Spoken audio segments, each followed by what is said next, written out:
I'm really disappointed. I was told podcast, and it's a video cast. And Good? No, you're fine. Yeah. Check.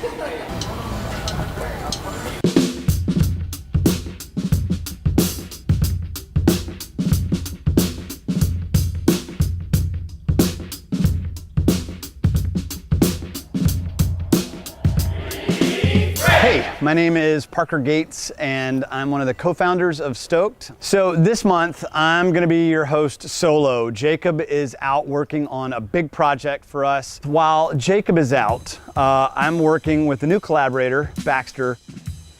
We came up with an idea to do a little bit of an experiment. We'll have a traditional longer form podcast, but we've also filmed a majority of the interviews that we've done about collaboration so that you get a sense of the context and the background that our guests have. So this month, our focus on this podcast is around collaboration, the pros of collaboration, but also the cons of collaboration.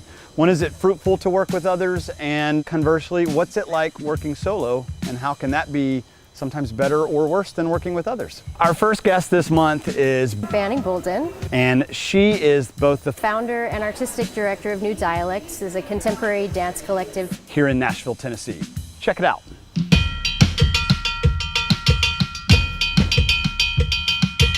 We're talking a little bit about collaboration today. Yes.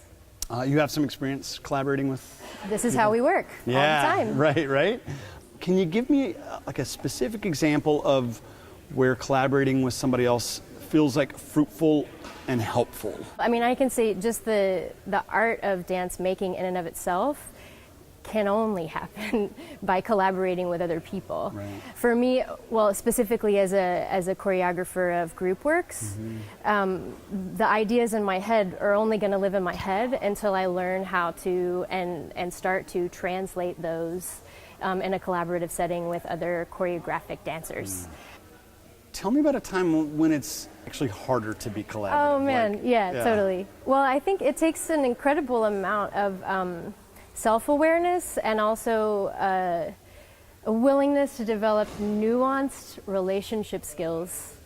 It's a lot easier, I would say, to be like, I'm the boss, you're gonna do what I say, and everybody falls into line. I think that the outcome in terms of, or the outcomes in terms of the overall morale of the group, and also the works themselves suffer from that kind of leadership style. And with that being said, when you are working with people who are kind of unflinching or unwilling to adapt to other people's ideas or willing to concede, or even on the other hand are willing to pipe up and use their voices, because sometimes that's an issue too. There's a lack of confidence in one's idea that can emerge, that it can create an imbalance in the collaboration that I think just takes an extraordinary amount of relationship skills to continue to forge your way ahead.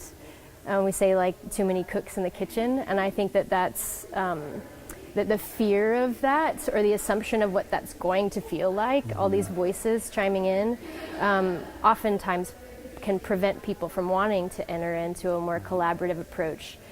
But I've found if you're willing to develop the skill sets that it requires in terms of communication and relating, it can be great. Next up, we have the founders of Climb. Drew Sloss with Climb. Lance Brock with Climb also. And we get to hear their story about how they collaborate building indoor climbing gyms. It started off as Climb Nashville, which was an indoor rock climbing facility, and now it's Climb Nashville East and West, Climb Murfreesboro, Climb Bentonville, and whatever. Climb HQ. Oh yeah, Climb HQ.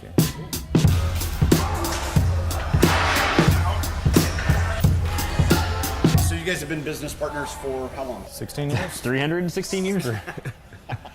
Whatever 365 days times 16 years is. And your experience in this partnership in particular, where do you feel like collaboration or having a partner is like particularly fruitful? So, by definition, it probably was less collaborating and more like debating, but the end product was clearly better between the two. Definitely. If I try to think about super specific examples, it's hard, right? But I think about big, broad examples, like how the company has gone together is much different than how it would have gone if it had been just me. And the very first specific thing I thought about was the price of Cokes, remember? Yeah. Our very first, we got in a big fight over whether Cokes were like $1.25 or $1.50 or something, I don't know. And Yeah. But I feel like we normally find the right answer working together, or a better answer working together than I think I would come up with on my own. A lot of times collaboration was the more difficult of the path, but I think we like have very different lenses on life or view the world. Mm-hmm. You know, if I'm starting way over here and he starts way over here, and then we bring it back into the middle, and I think that. So what's it like to bring in kind of two different perspectives or ways of living into collaboration? It's just been different over time, and it gets easier, and I think it's gotten healthier. That doesn't make it always easy. It doesn't make it always healthy, but I think generally speaking, we've tried to develop personally, which has made the collaboration to the end product a better one. Lance and Drew are good friends of Stoked, and it's always fun to have great conversations with them. Next up, we have Andrea Behrends. who is a photographer here in Nashville, and we get to hear about the ways in which she collaborates and also the ways in which she needs to do solo work. Andrea is an amazing photographer, and she's got some really great kind of point of views on what it's like to collaborate and what it's like to do solo work. Check this out.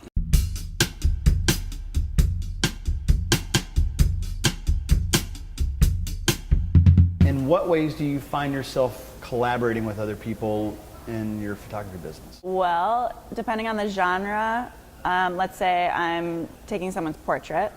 That's a very quick need to collaborate. I'm gonna need the subject to show up. So my part of the job is to kind of create an environment that's comfortable enough for that person to show up and not just fake smile or in some cases block me out altogether. Having your portrait made is a little bit vulnerable. So I usually let them know that I hate being photographed, and that can help. I've even given the camera to someone to let them try to take my pictures so that they can see how awkward I become, and that it's okay, that anything that's bad, we're just gonna delete it anyway so that you're safe.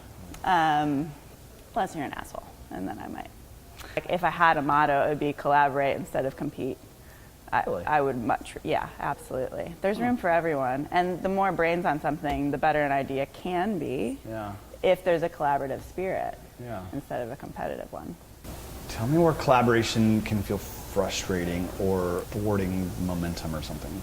I think it's going to go back to that word competition. I think that if you find yourself collaborating in a group or a duo, and someone gets too attached to their agenda and starts to push that forward, I've been guilty of that. Sometimes I see the way it should look in my head and I cannot let go of it. And I'll have to ask, like, can I just get this out of my system so that I can kind of drop the rope and keep going? Tell me about when you love working by yourself, like when you like really thrive in like solo work. My personal work tends to be a long drive, no time, pull over when I see something, if I see something. That's my favorite time to work alone, is purely, there's no schedule, there's no shot list, there's no concept, it's just documenting. There comes a point in product photography where I have to, stylists, everyone has to let go, because I'm gonna have to come in there and literally tweak something to line up exactly to the view of the lens. And my assistant, practically partner at this point, she understands me so well, Semi-Song, also a very talented photographer, but she's come alongside me in a way that she knows when she has to step back and she knows when she has to let me alpha the thing. And she knows when it doesn't feel right to me, and she knows when I need to keep looking for it. And there is a point where an image doesn't look right until it feels right, and I can't tell you what makes that happen sometimes. So we hope you enjoyed this kind of abridged or abbreviated version of the video podcast. It's an experiment for us, and so we're curious to see how it goes. If you're interested in hearing more and getting more content, definitely check out the podcast where you'll get all the long form interviews. and not kind of the edited versions that you saw here. If you want to get more of this content from us, feel free to go to stokedproject.com/newsletter, and you can subscribe to our monthly newsletter where we put out free content every single month. Feel free to subscribe there, and you can get this in your inbox like clockwork. Big thanks goes out to Banning and Andrea and Lance and Drew and everybody. Thank you so much for your time.